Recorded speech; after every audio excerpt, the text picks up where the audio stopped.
Kumusta po kayo? Bago po ang lahat, first things first.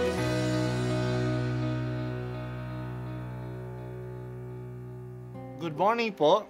Sinisimulan po natin ngayon ang first things first. At dito po, tinatalakay natin sa unang bahagi ng umaga natin ay ang first readings na binabasa po sa banal na misa. Ito pong tinatalakay natin kasi madalas po marami na tayong alam tungkol sa gospel readings. Pero konti po ang nagsasalita sa first readings. Pero ang first readings, bahagi din po yan ng Biblia, ng banal na kasulatan.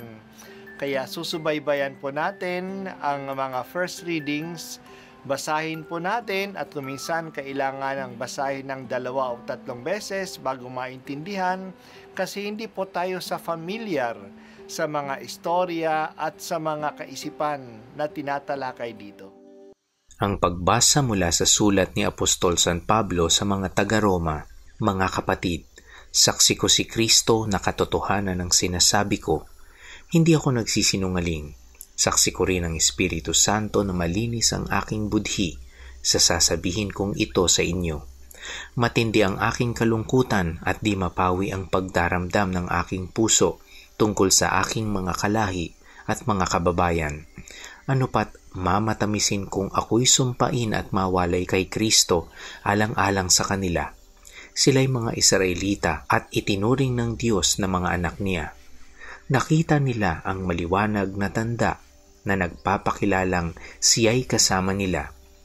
Sa kanila nakipagtipan ng Diyos, sa kanila rin ibinigay ang kautusan, ang tunay na pagsamba, at ang mga pangako.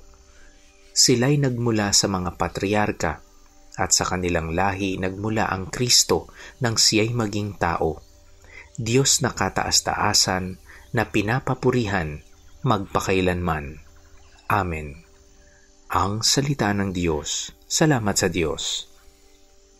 Sa mga liham niya, madalas sabihin ni Pablo na tayo ay inililigtas ng ating pananalig kay Kristo at hindi ng ating pagsunod sa batas ni Moises.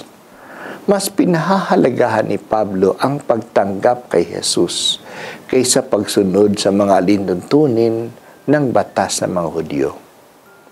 Dahil dito, madaling isipin na hindi pinapahalagahan ni Pablo ang relihiyon ng mga Hudyo.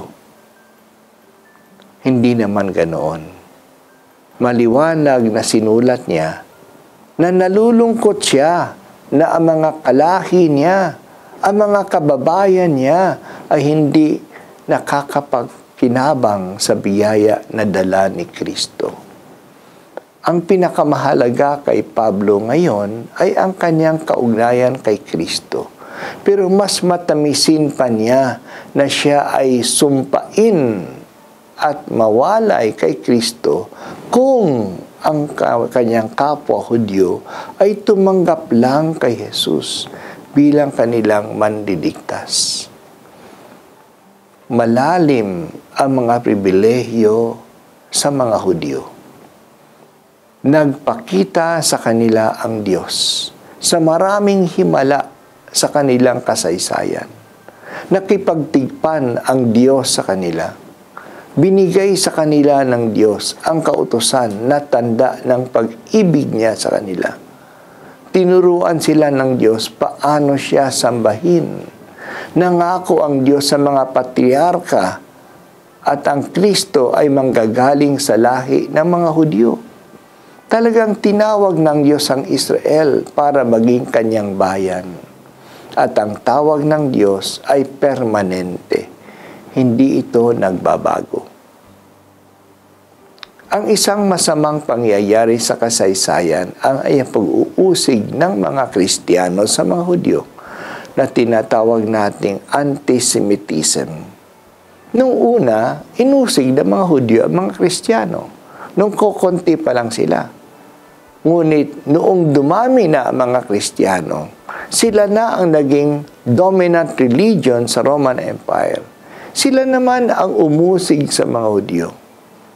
Ginagamit pa ang Biblia na sisihin ang mga Hudyo sa ating panahon, sa ginawa ng mga Hudyo noon, ng panahon ni Jesus at ng mga apostol. Ang pinakasamang nangyari ay ang pagpapatay ng higit na 6 na milyon na mga Hudyo noong panahon ng mga Nazis sa Europa, kasi sila ay mga Hudyo. Kilalanin dapat natin ang mga Hudyo na mga panganay na kapatid natin sa pananampalataya. Ang Biblia nila ay bahagi ng ating Bible.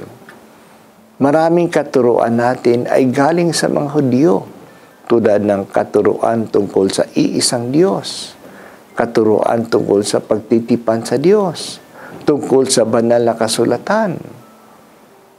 Tandaan natin na si Jesus ay isang Hudyo. Ganon din si Mama Mary.